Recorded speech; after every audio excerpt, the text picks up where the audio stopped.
నమస్తే, నేను Varshini. Welcome to Varshini's world.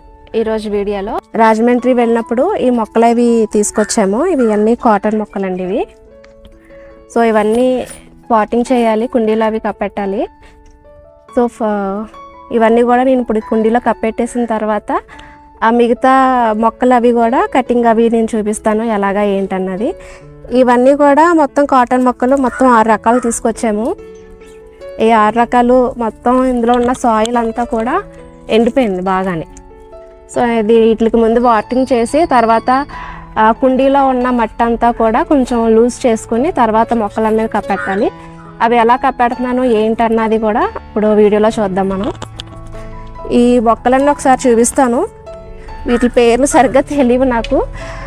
తర్వాత మీకు ఏంటి పేర్లు అన్నవి నేను తర్వాత చెప్తాను వేరే వీడియో చేసినప్పుడు.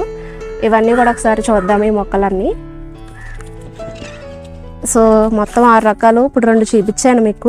ఇది ఆల్రెడీ ఉన్న మొక్కే, అది చనిపోయింది, ఇది చచ్చిపోయింది అనేసి మళ్ళీ ఇది తీసుకొచ్చాము. ఇది అంటే ఇది నేను కొమ్మ అన్నది కప్పెట్టాను, కొమ్మ బతికింది. మరి దేనివల్ల దానికి వాటర్ అది సరిగ్గా లేకపోవడం వల్ల లేకపోతే ఎండలో ఎక్కువ ఉండడం వల్ల ఏంటో తెలియదు, కానీ కొంచెం హైట్ అయిన తర్వాత మొక్క అన్నది చనిపోయిందండి ఈ మొక్క వచ్చేసి. సో మళ్ళీ తెచ్చాను ఇది చూడాలి. అయితే ఈ వాటిలోనే ఇది వేరే రకం, అంటే ఇది రెడ్ షేడ్. ఒకసారి చూడండి, ఇదంతా కూడా రెడ్ షేడ్ మాట. ఇదంతా కూడా లీఫ్ మీద, గ్రీన్ లీఫ్ మీద ఎల్లో కలర్ చుక్కలతో వచ్చింది. ఇది 2 ఒక్క రకం ఇవే, కాకపోతే షేడ్స్ వేరే మాట ఇవి.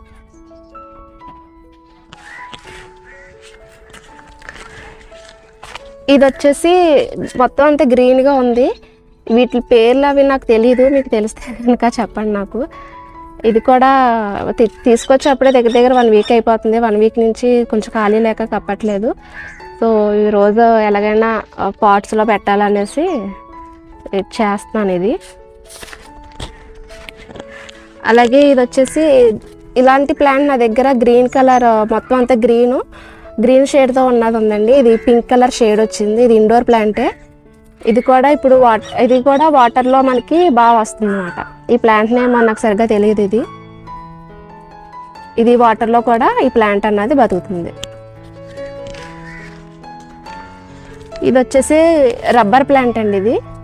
ఇది లీఫ్ కూడా బతికేస్తుందంట. ఇలాగ ఆకు తుంచి మనకు కప్పెడితే లీఫ్తో మనకి వేర్లు అవి వచ్చేస్తాయి. ఇది నేను తీసుకొచ్చాను కాబట్టి ఇది కొంచెం ఎదిగిన తర్వాత నేను లీఫ్తో వస్తుందా రాదా అని ట్రై చేస్తాను. ఇదైతే రబ్బర్ ప్లాంట్. ఇది వేరే, ఇది కూడా ఇది చూపించాను కదా ఇందాక, ఎల్లో షేడ్ ఉన్నది. అది ఆకు అన్నది పొడవుగా ఉంది. ఇది నార్మల్ ఆకు ఎలా ఉంటుంది అలా ఉంటే దీని మీద ఎల్లో చుక్కలు అన్నవి ఉన్నాయి. ఇవన్నీ కూడా మొక్కలు 30-50 రూపాయల నుంచి ఎక్కువ ఏం కాదండి. రాజమండ్రి అక్కడ టెంపుల్కి వెళ్ళాము, వాడపత్తి. అక్కడ మనకి మొక్కలు చాలా తక్కువగా వస్తున్నాయి. అక్కడ వెళ్ళినప్పుడు ఈ మొక్కలు అవి తీసుకొచ్చాము. ఇవన్నీ కూడా 30-50 రూపాయల నుంచి మొక్కలు అయితే ఏం కాదు. అదే మాకు ఇక్కడ మేమున్న ఏరియాలో మొక్కలైతే చాలా రేట్ చెప్తున్నారు. ఒక్కొక్క మొక్క 70, 80, 100 వరకు కూడా వెళ్తున్నాయి. సో ఈరోజు వీడియోలో ఇవన్నీ కూడా మనం పాటింగ్ చేసేద్దాము. అలాగే మీకు అక్కడ ఉన్న గార్డెన్ మొక్కలన్నీ కూడా చూపిస్తాను. అవన్నీ కటింగ్ చేయాలి ఈరోజు.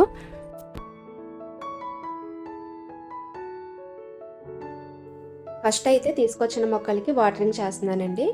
ఇవన్నీ వాటరింగ్ చేసిన తర్వాత కుండీలో మట్టి అంతా కూడా కొంచెం లూజ్ చేసుకోవాలి. ఇవి బాగా ఎండిపోవడం వల్ల నేను ఇక్కడ వాటరింగ్ అన్నది చేస్తున్నాను. ఇప్పుడు కుండీలో ఉన్న మట్టి అంతా లూజ్ చేసుకున్నాను. ఇప్పుడు ఒక్కొక్క మొక్క అంతా కూడా ఒక్కొక్క కుండీలో ఇలాగా పాటింగ్ చేస్తున్నాను. మధ్యలో నేను కొంచెం కంపోస్ట్ అన్నది వేసానండి మా మొక్క కప్పెట్టేటప్పుడు. ఆ తర్వాత పైన నార్మల్ మట్టి వేసాను. ఈ మొక్కలు అన్నవి సైడ్కి ఒక వేపుగా ఉన్నట్టుగా ఉన్నాయి. కొంచెం సెంటర్ చూసుకుని నేను కుండీలో అన్నవి కప్పెట్టాను. లాస్ట్లో ఒక మొక్క అన్నది మిగిలిపోయింది. సో కుండీ లేదు అనేసి నేను ఇలాగా ప్లాస్టిక్ కంటైనర్లో ఈ మొక్క అన్నది వేసాను. తర్వాత రీపాటింగ్ చేద్దామని. సో తర్వాత ఇప్పుడు గార్డెనింగ్ ఈ మొక్కలు అవి ఉన్నాయి కదా, ఇవన్నీ కటింగ్ చేయాలన్నాను కదా, ఇవన్నీ కటింగ్ చేస్తున్నాను. ఫస్ట్ విడజాజుల మొక్క అన్నది కటింగ్ చేస్తున్నానండి. ఎందుకంటే ఇప్పుడు సీజన్ కాదు కదా, మొత్తం అంతా ఆకు బాగా ముదిరిపోయి కొమ్మలు కూడా బాగా ముదిరిపోయాయి. సో మొత్తం అంతా కూడా నేను కటింగ్ అన్నది విడజాజుల మొక్క కటింగ్ చేస్తాను. అలాగే మందార మొక్క కూడా ఆల్రెడీ కటింగ్ చేసిందే, కింద అంతా కూడా కొమ్మలు హెవీగా ఉన్నాయని కటింగ్ చేస్తున్నాను. ఎందుకంటే ఈ మధ్యన బాగా పాములు అవి వచ్చేస్తున్నాయి, అందుకని కింద ఉన్న కొమ్మలన్నీ కూడా కటింగ్ చేసుకున్నాను. సో ఎదర సైడు కొంచెం తులసి మొక్క ఉందనేసి దాన్ని ఏం డిస్టర్బ్ చేయలేదు, అది అలా వదిలేసి మిగతాదంతా కూడా కటింగ్ చేసుకున్నాము. అలాగే ఇక్కడ వచ్చేసి గులాబీ మొక్క బాగా హెవీగా వచ్చిందండి. ఆల్రెడీ ఒకసారి తాడు అది వేసి కట్టాము. ఆ పక్కన ఫ్లవర్స్ అవి కోసుకునేటప్పుడు అలా వెళ్ళినప్పుడు ఈ ముళ్ళులు అవి గీసిపోతున్నాయి. సో దానికి అలా కాదని బట్టల తీగ ఉంటుంది కదా, దాన్ని ఎలాగైనా దగ్గరగా కడదాము, అదైతే స్టిఫ్గా ఉంటుంది అనుకున్నాము. ట్యూబ్ లైట్ అది ఉంటుంది కదా వాలరు, దాని సపోర్ట్తో ఈ తీగ దాని చుట్టి దాని వెనక నుంచి ఇలా తీసుకున్నాము. ఎందుకంటే మనం ఆ మొక్క వెనక్కి వెళ్ళలేం కదా, అవన్నీ ముళ్ళులై గీసిపోతాయి. సో మా అమ్మగారు సపోర్ట్ తీసుకుని ఈ తీగంతా కూడా గులాబీ మొక్కకి దగ్గరగా వేసి ఇలా కడుతున్నాము. ఇదైతే చాలా కష్టమైంది, మీకు స్పీడ్గా నేను వీడియో అన్నది చేపిస్తున్నాను, దానివల్ల మీకు తక్కువ టైంలో కనబడుతుంది వీడియో. కట్టేటప్పుడు ముళ్ళులై గీసిపోయి చెయ్యంతా బాగా రక్కేసిందండి. అయినా ఎలాగైనా కట్టాలి, చాలా ఇబ్బంది అవుతుంది అనేసి, అంటే కట్ చేసేయచ్చు మొక్క కొమ్మలు అవిని, కానీ ఫ్లవర్స్ అయితే బాగా వస్తుంది, ఎందుకు కట్ చేసేయడం అనిపించి మేము ఇలాగ కడుతున్నాము. రోజు వీడియో అయితే అదండి, కొత్త మొక్కలు అవి తీసుకొచ్చి పాట్స్లో అది కప్పెట్టాను. అలాగే విరజాజుల మొక్క, మందార మొక్కలు అవి హెవీగా ఉన్నాయని కటింగ్ అవి చేసుకున్నాను. అలాగే రోజ్ ప్లాంట్ అన్నది ఇది కూడా హెవీగా వచ్చిందని అదే తీగ వేసి దగ్గరగా అలాగా కట్టుకున్నాము. ఇవి కొమ్మతో కొత్త ప్లాంట్ అన్నది పెట్టచ్చు అని చెప్పాను కదా, అక్కడ కొమ్మకి రూట్ అది వచ్చింది, అది నేను వేరొక వీడియోలో చేసి చూపిస్తాను. ఈ రోజుకైతే వీడియో అన్నది ఇదండి.